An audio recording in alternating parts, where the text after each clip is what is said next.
अस्सलाम वालेकुम, welcome to the healers. और उम्मीद करता हूँ आप ठीक ठाक होंगे। आज के इस वीडियो में हम जानने जा रहे हैं एंडोमेट्रियोसिस के बारे में। एंडोमेट्रियोसिस एक ख़ास किस्म का प्रॉब्लम है जो ख़वातीन में पाया जाता है। तो बेसिक कैरेक्टराइजेशन तो हम इसकी पेन से ही करते हैं, यानी इसमें बहुत ज़्यादा दर्द पाया जाता है जो ख़ासतौर पर लोअर एब्डोमेन में होता है, या नीचे वाला जो पेट है, पेट का जो निचला हिस्सा है वहाँ पर दर्द पाया जाता है। अगर देखा जाए कि एंडोमेट्रियोसिस के कॉजेज़ कौन से हैं तो कुछ चंद एक मैं आपको बता देता हूँ। वैसे तो ज़्यादातर ये प्रॉब्लम जो है वो इडियोपैथिक होता है, यानी इसकी वजह मालूम नहीं पड़ती कि ऐसा क्यों हो रहा है।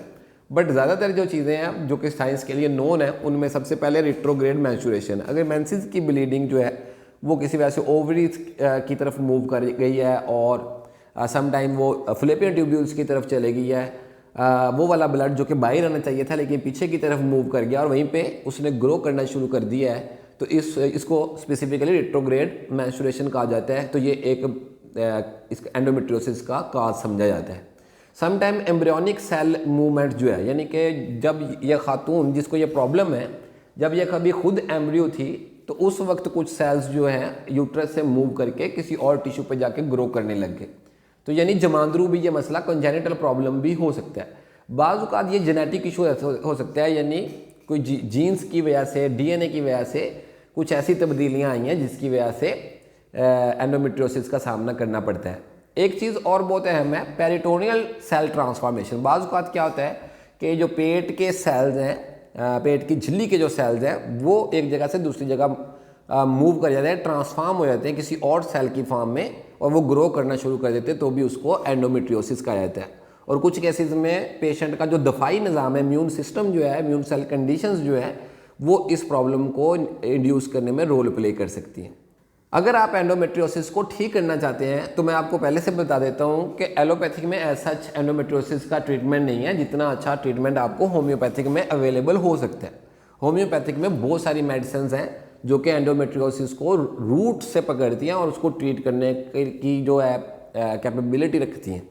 एंडोमेट्रियोसिस को ठीक करने के लिए जो चंद एक मेडिसिन ज़्यादातर इस्तेमाल होती हैं वो मैं आपको बताता जा रहा हूँ यहाँ पे। वो ज़ैंथोफाइलम है, उसमें सबाइना है और उसमें सीपी है, और एक और मेडिसिन पल्साटिला। ये बहुत ही इफेक्टिव रहती हैं। इसके अलावा और बहुत सारी मेडिसिन हैं जो कि स्पेसिफिकली एंडोमेट्रियोसिस में बहुत ही अहम रोल प्ले करती है, लाइक सिमिसिफ्यूगा है, लाइक रेस्टोक्सिकम है, समटाइम एकोनाइट बहुत अच्छा काम करती है।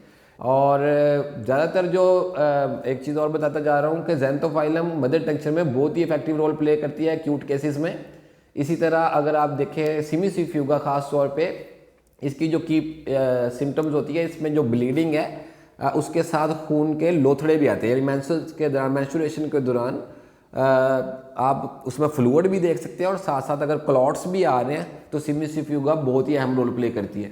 सिमिसिफ्यूगा को मदर टंक्चर की बजाय 200 पोटेंसी में या 1 एम पोटेंसी में अगर यूज़ करवाएं तो बहुत ही इफेक्टिव रिजल्ट्स मिलते हैं।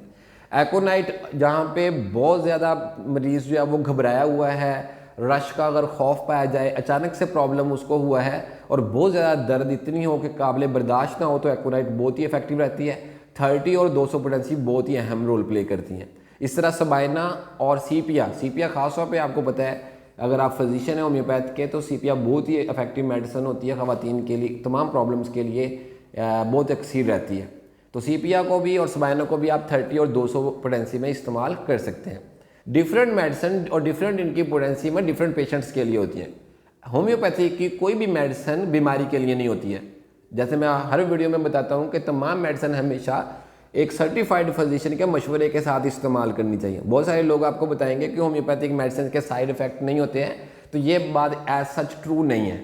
आपको हमेशा एक पढ़े लिखे बंदे से मेडिसिन लेनी चाहिए, और स्पेसिफिकली अगर आप होम्योपैथिक ट्रीटमेंट ले रहे हैं तो इसके लिए आपको ज़्यादा कंसर्न होना चाहिए कि आप एक सर्टिफाइड फिजिशियन से मेडिसिन लें।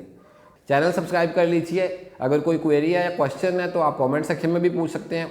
अंटिल नेक्स्ट टाइम, अल्लाह हाफिज़।